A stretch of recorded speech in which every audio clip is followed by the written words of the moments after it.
Mga boss, utang ng Pilipinas 17.71 trillion pesos na.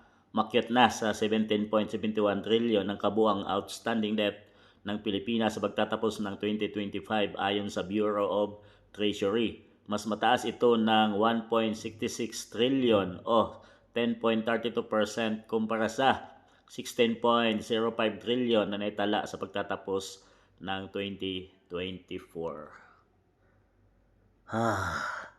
Grabe, di na makahinga tayong mga mamayang Pilipino mga boss dahil tayo din ang magbabayad ng utang na yan.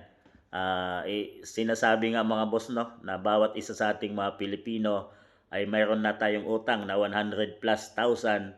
Bawat isa sa atin, pati yung mga bata mga boss na utang na babayaran natin sa pamamagitan ng ating buwis dito sa ating bansang Pilipinas. Mga boss, utang ng utang yung administrasyon pero wala tayong nakikitang mga proyekto under PBBM administration kagaya ng Build projects at bagkos ito ay nakikita nating corruption, kinukurap at winbulsa ng mga iilang tao, politiko na naghahari dyan sa kanilang mga serbisyo mga boss no.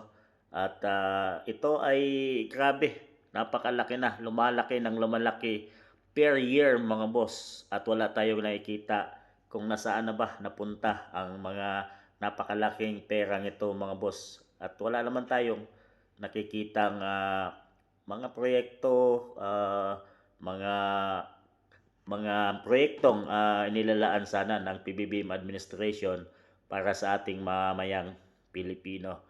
Mga boss, kung nakaraang administrasyon kay FPRRD mga boss, i-compare natin 6 years mga boss ay nagkaroon din ng utang ng Pilipinas pero mayroon tayong nakikita sa administrasyon ni FPRRD mga boss.